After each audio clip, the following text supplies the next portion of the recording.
desde sempre, mas o reencontro é sempre algo que nos realiza, que nos dá energia, que nos joga para frente. E a vida da gente é uma vida muito cheia de distrações. Essa vida política institucional, não a política feita de um modo geral, como fazemos, vocês também fazem política. Não se faz política apenas no partido, ou disputando eleições, ou exercendo mandato.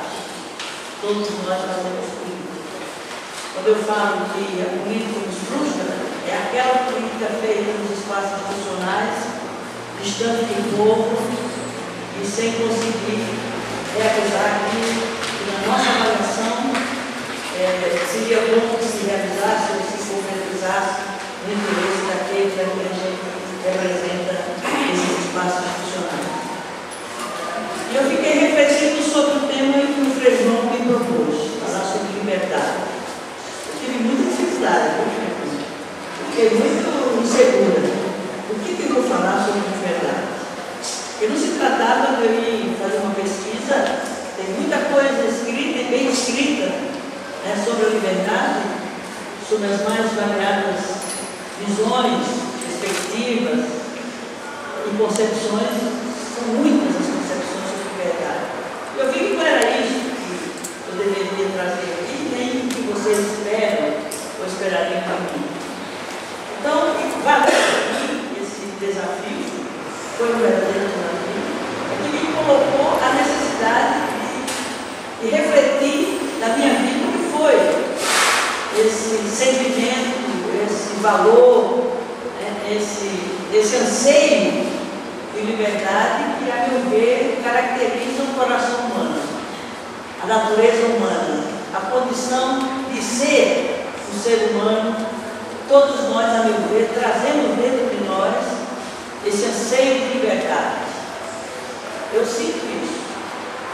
Porém, é uma liberdade que não depende apenas da nossa vontade, vamos falar com força de vontade individual para realizar esse anseio de liberdade que nasce, eu acho que nasce com a nossa consciência como ser humano. O anseio de voar, o anseio de se realizar como ser humano nas suas várias dimensões. Mas eu refletindo esses dias, antes de vir para cá, eu me dei conta de que, embora a liberdade para mim, como para todas as pessoas, é um sentimento individual, é um anseio da natureza, portanto, é até um sentimento natural, é um anseio natural, é um apelo natural do ser humano por essa condição de ser livre. Mas isso não basta, porque a cada realização, a cada conquista que se consiga no exercício da liberdade, não nos planifica, não nos satisfaz, não nos dá a segurança e a plenitude que é isso que deve ser. Nós estamos sempre a uma conquista inspirada, conquistada a partir do exercício da liberdade, quando se tem essa liberdade real de buscar isso que a liberdade nos move, de buscar, de lutar por ela e conquistar, quando se conquista, quando se atinge um novo anseio, um novo apelo, uma nova exigência que se coloca sobre o nosso coração, sobre a nossa mente, sobre a nossa consciência, sobre o nosso ânimo. Então, a liberdade, para ela nasça do anseio humano, da condição humana, da natureza humana, ela não se realiza no plano individual. Pelo menos é o sentimento que eu tenho, da minha experiência, da minha vivência, desse sentimento, desse princípio, desse valor que é a liberdade. E por que eu cheguei a essa conclusão desse momento de reflexão? É que eu me dei conta de que a minha luta para me libertar, e para me lançar num caminho, uma caminhada, uma busca, que é o que dá sentido à minha vida, não era esse anseio individual de liberdade.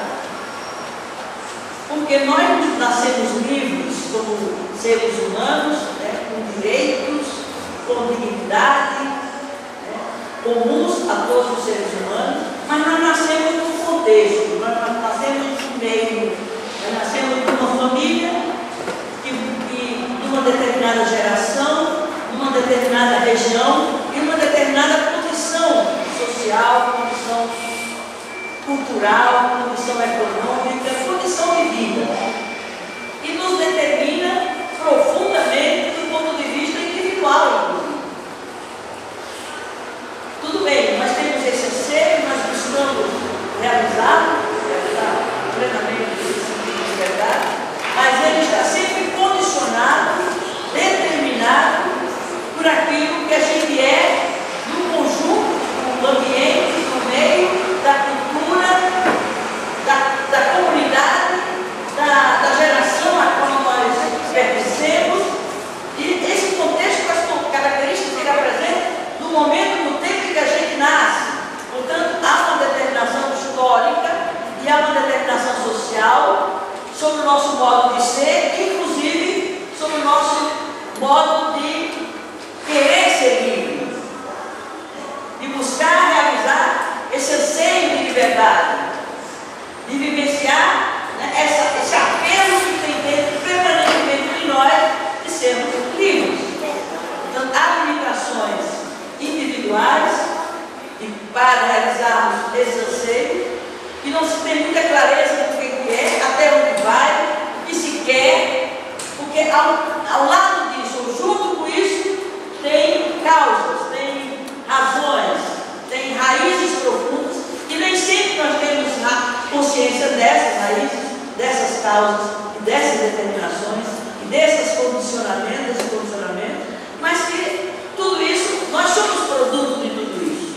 Sou produto daquela família de 10 filhos, famílias muito pobres, família que nasceu, viveu numa região pobre, submetida a uma condição de clima que gerava uma possibilidade real, com situações concretas de fome, de sede e de necessidade premente de buscarmos meios para não morrermos de fome e morrermos de sede.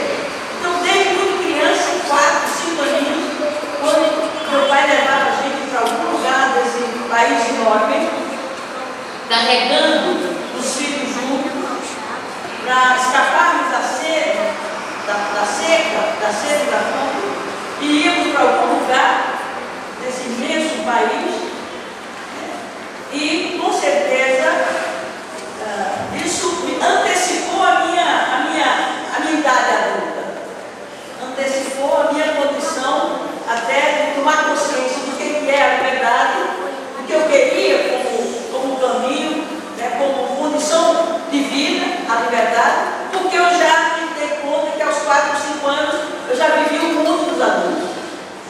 Eu já era condicionada pelo sofrimento dos adultos, pelos problemas vividos pelos meus pais, pela insegurança de uma vida migrante, de quem ia para lá e para cá, esperando que, quem sabe, um dia a chuva viesse e o anseio de voltar. A gente nunca ia para ficar. A gente ia para fugir de uma situação extrema, situação limite, como dizia Paulo Freire, mas chegando lá a gente não tinha outro pensamento senão continuar avaliando os sinais da natureza para ver o quanto esses sinais indicavam a possibilidade de chegar a chuva, para que a gente pudesse voltar, porque a gente não se fixava nos diferentes lugares, em cada seca que o pai levava a gente para lá, porque a gente queria primeiro ficar no lugar onde a gente havia nascido, onde a gente estava se construindo como ser humano, e dentro disso, os anseios, todos os anseios do ser humano, entre outros, o anseio de ser livre. Mas viver naquelas condições não era condição para dar liberdade a ninguém. Não se vive a liberdade numa situação de carência e de extrema insegurança, como era aquela que a gente nascia nela. Ao ponto de eu me lembro que aos 4, 5 anos eu estava dando conta das madrugadas e que a família se preparava para migrar nas mais difíceis condições de se transportar para uma outra cidade, para um outro estado, sem ter o que vai encontrar, se vamos encontrar trabalho no pai, com os filhos mais velhos, e sem querer ficar lá, porque a gente não queria sair.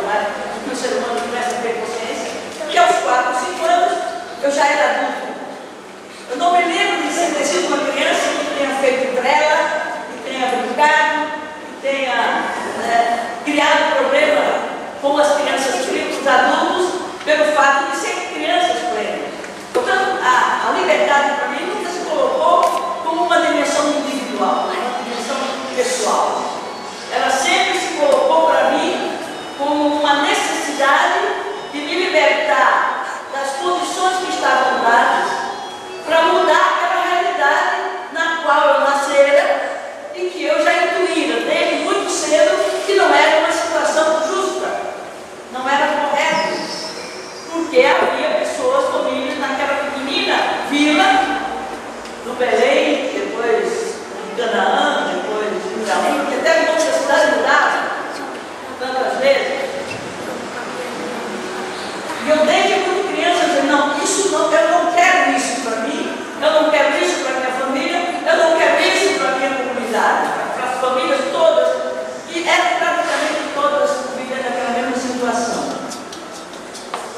Mas havia 2, 3 famílias que não precisavam fugir da seca, porque havia reservado, ou tinha alguma reserva, de um período de chuva para outro, e acumular para se manter no mesmo lugar onde estava, porque dava tempo, eles poderiam aguardar uma outra período de chuva, e aí não precisava fugir da seca, nem precisava se deslocar para algum lugar que sequer se sabia qual era, e encontrar nesse lugar. Então eu já me peguei procurando me libertar daqueles condicionamentos sociais, culturais, históricos, para que eu pudesse, né, ter uma liberdade, uma libertação de me realizar como ser humano, mas sempre vinculado a uma realidade que eu já intuía muito cedo que precisava mudar. E qual foi o primeiro exemplo, uma situação que pode ilustrar um pouco meu testemunho, que eu espero que não fique abstrato, tanto quanto poderá ser. Eu me lembro que o que era normal numa família como a minha, era o modelo de mulher que tinha que casar muito cedo, ter uma filharada enorme para reproduzir aquele modelo de exclusão, de pobreza e de dependência absoluta das condições, né, do clima, né, porque não tinha terra a ponto de produzir e acumular para esperar um outro período de chuva. Então, o que eu preciso? Eu não queria, muito cedo me dei conta, que eu não queria reproduzir aquele padrão de família, aquele padrão de mulher, aquele padrão de vida, que era a norma, era um padrão na vida das mulheres, da minha geração, daquele tempo, daquela pequenina cidade de Iraú. Então, qual foi a primeira ruptura que eu fiz na perspectiva da libertação, ou do anseio de me livrar daquele padrão? Foi exatamente, eu não me casei, não constituí família, não tive filhos, não tive uma escolha de um companheiro que pudesse me levar a ter que reproduzir aquele modelo, aquele padrão. Porque o homem nordestino, o homem daquela minha geração, mais do que nos dias de hoje, é um patriarca, é um machista, é um dominador, é um que domina, a dominação sobre a mulher. E o estereótipo, o que é uma mulher? A mulher tem que viver com o marido, para os filhos, da condição de mãe, e ela não tem espaço na vida dela de ser uma cidadã, de ser uma pessoa livre, de poder realizar-se profissionalmente, realizar-se, né, numa outra dimensão que não fosse ser mãe, ser mulher, né, ter uma família, cuidar dela o resto da vida. Era esse o modelo, era esse o padrão, e isso era uma determinação, inclusive, para limitar o anseio de liberdade individual. Então, eu nunca me percebi, nunca me dei conta, e nessa reflexão que eu fiz desses dias, que eu nunca ansiei pela liberdade como uma condição para mim pessoalmente. Era sempre uma condição, né, que eu desejava para ser livre, para poder mudar as condições, não minhas apenas, mas mudar as condições de vida daquela coletividade, daquela comunidade, não só da minha família, porque a minha família não era uma exceção, era a regra, aquele padrão, e era a regra de condição de vida daquelas famílias, daquela comunidade, não só ali, mas nas várias comunidades da região nordestina, submetida a condição de miserabilidade, de seca, de fome, com o latifúndio, evidentemente, tendo como causa dessa situação estrutural, né, de pobreza, de miséria, que ainda hoje existe e não mudou muito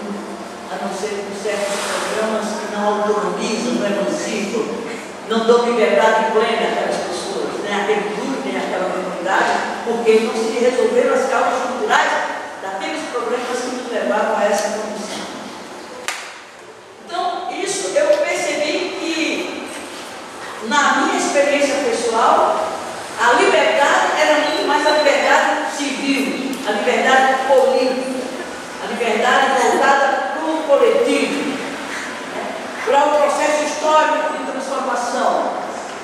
Então, a liberdade para mim, como um caminho, como uma busca, como uma construção permanente, como um valor, como uma ideologia, como uma utopia, foi sempre relacionada não com a minha vida pessoal, com o padrão de vida pessoal que eu queria para mim. Porque o padrão de vida pessoal para mim não teve tempo de se dar, porque eu tinha muito pequena, né, submetida a uma pressão social, a uma condição cultural, e uma condição real de vida que me empurrou desde muito cedo a buscar essa liberdade, a fazer essa caminhada, e buscar essa trajetória, esse sonho, essa utopia, sempre voltada para o coletivo. Portanto, eu vejo muito cedo, muito adolescente ainda, eu já vivia como adulta, né, assumindo alguns papéis de liderança naquela minha comunidade, apesar da precocidade da minha experiência, da minha idade, porque eu já incorporei o papel muito cedo, né, como mulher, como cidadã e como sujeito que tinha como foco e foi despertado antes de qualquer outra coisa, né, por uma utopia, por um sonho de mudança, de transformação. E o sentimento mais forte que me movia nessa trajetória, nessa caminhada, nessa busca, era o sentimento de justiça. E aí a minha formação católica.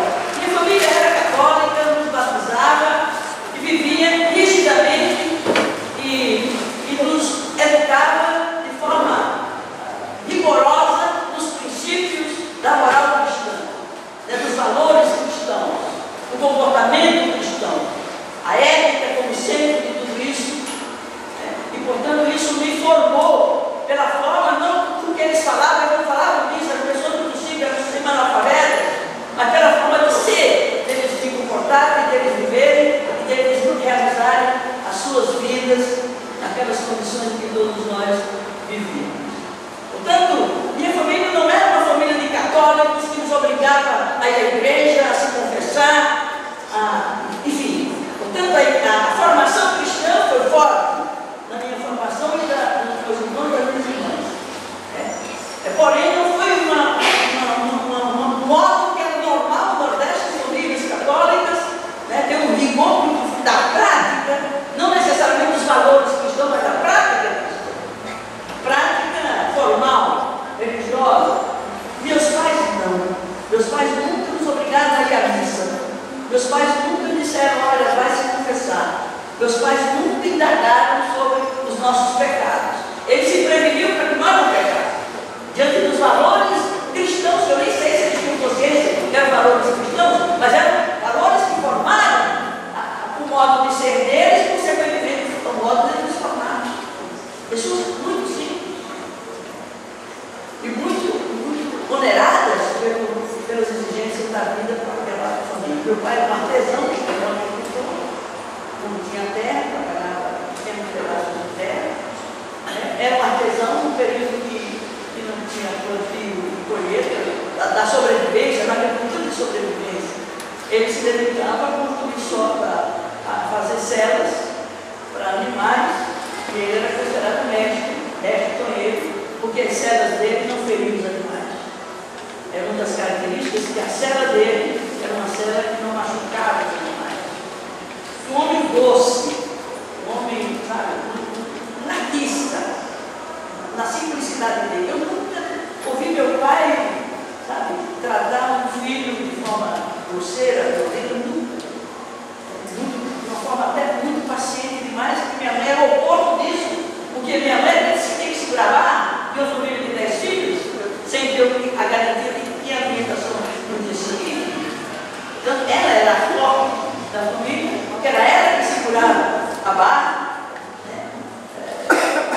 tomando café, fazendo bolo para vender na feira, para poder complementar a renda familiar que não era garantida, era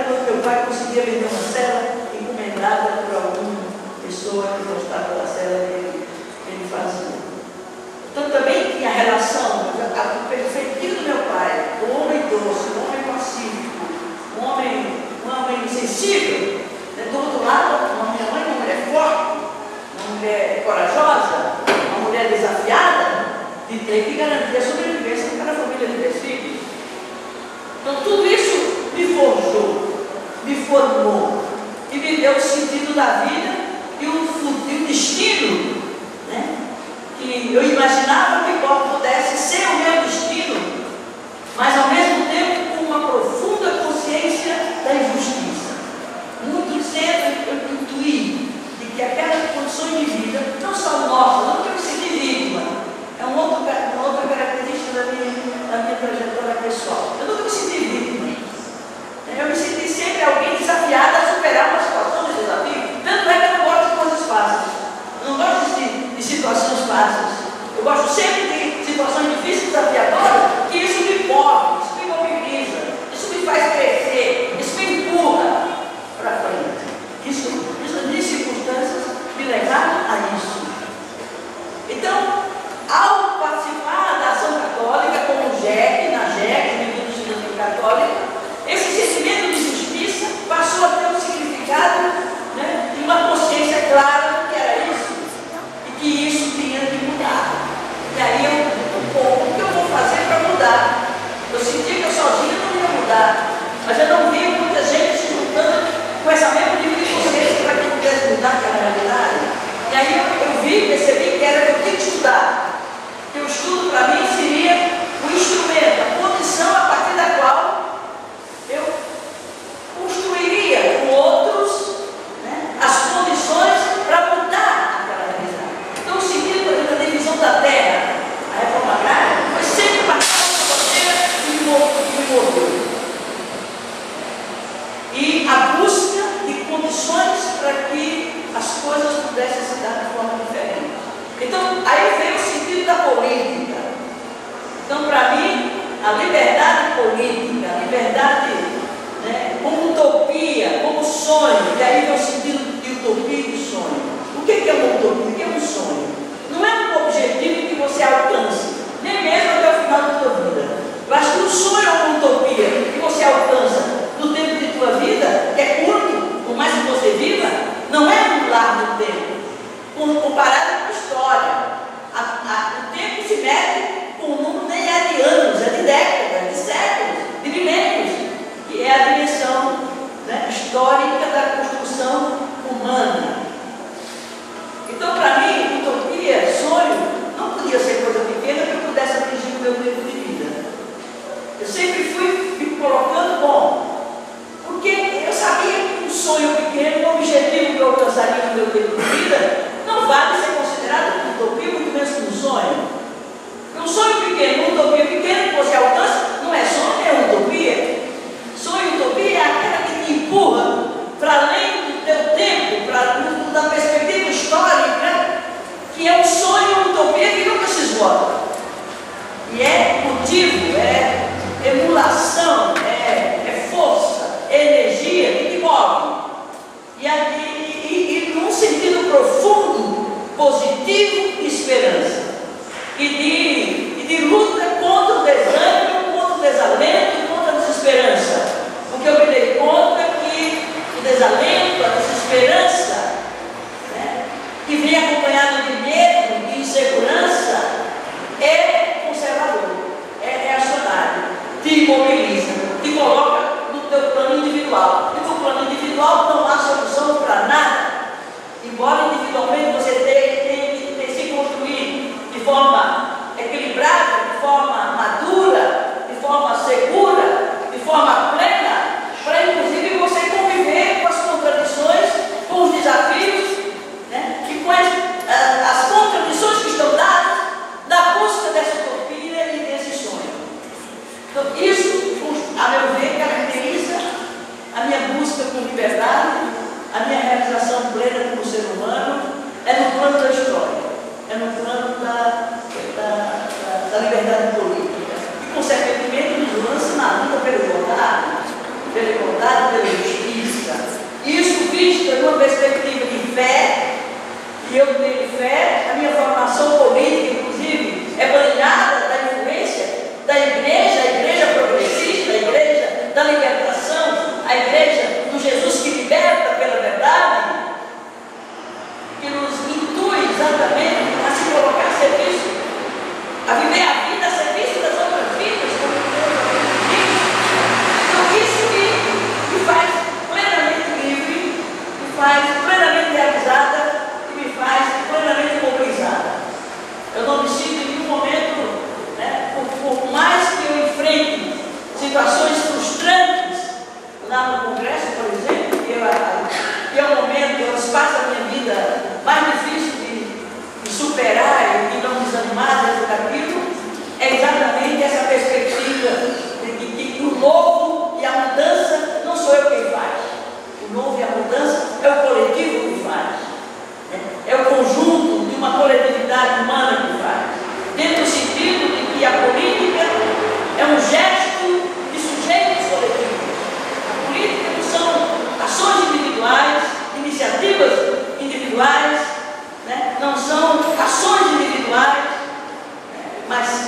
temos apenas um tempo de vida físico, 80 anos, olha lá, mesmo que seja mais. Nosso tempo é um tempo que transcende esse tempo histórico, mas o momento histórico, a realização humana dentro da história, dentro do tempo, dentro das relações humanas, sociais, fazem parte dessa transcendência, a partir da qual é evidente que a gente vai continuar essa utopia. Não acredito que no plano de Deus, na transcendência, esse sonho, esse elan, esse sentido de viver, esse sentido de se concretizar como inteligência, como ser livre, ser consciente, um ser comunitário, um ser que não vive sozinho, não se completa sozinho. Isso eu acho que transcende a história humana e vai para além de outras esferas, do plano do cosmos, do universo e do plano de Deus. E isso me sustenta profundamente e me dá elementos e condições para não esgotar minha busca da liberdade, porque a busca da liberdade é um processo permanente, é uma busca permanente, é uma trajetória de vida, é um sentido maior que nos mantém jovens a partir, independente do número de anos que a gente tenha, e nos torna solidários. Eu acho que a Revolução Francesa condensou naquelas 3 ideias, eixos da Revolução Francesa, né? Um conjunto disso que constitui, consubstancia, o estágio mais avançado do desenvolvimento humano, que é a liberdade, a igualdade e a fraternidade. Liberdade e igualdade como categorias políticas que informam, que dão rumo aos projetos políticos, inclusive ao projeto de poder. Aí entra um elemento a mais na vida nossa, que é a história do poder. E nós não temos, né, muita maturidade, nem muita formação, nem muita educação para exercer o poder, sem que isso nos destrua dentro desse sonho, dentro desse sentido de liberdade e dentro desse sentido de busca, que é o que dá sentido à nossa vida. E aí é uma deficiência da nossa educação, da nossa formação, inclusive da formação que a igreja nos dá, dos espaços de formação que temos tido na história da igreja em todas as gerações. Para que é o poder? Ou a gente subestima o poder, ou a gente nega o poder, porque é um pouco um traço nós de mulheres, é que somos excluídas, nós somos invisíveis no mundo público, nós somos destinadas, historicamente, culturalmente, à vida privada, ser mãe, ser esposa, viver para cuidar dos idosos, da nossa família, e chegar um momento da gente morrer. Eu não quero esse poder para mim, nem para nenhuma outra mulher. E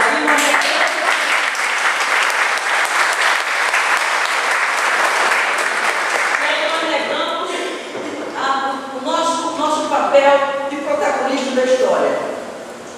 E nós temos que reagir contra a exclusão, a rejeição e a subrepresentação nossa nos espaços de poder.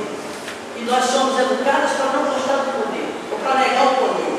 Porque nós não somos educados para exercer o poder, para exercitar o poder. Nós sempre vemos o poder para os homens.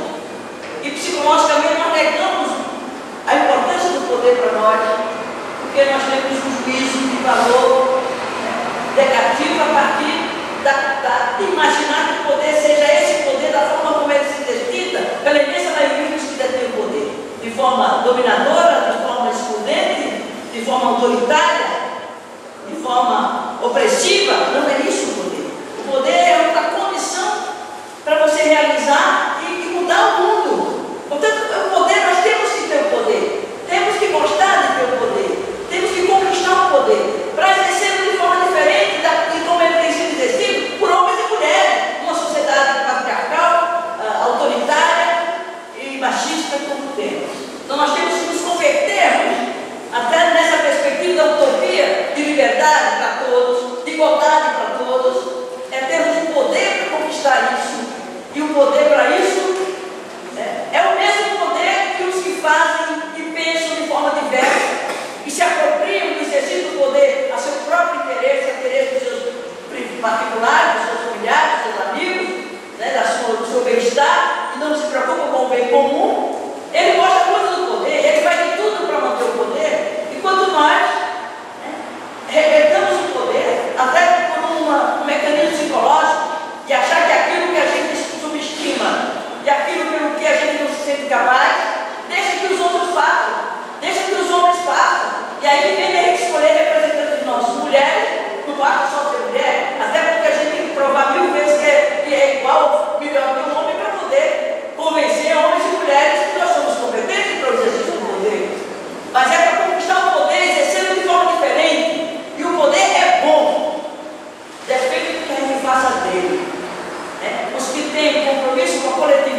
fraternidade também pode ser considerada como solidariedade.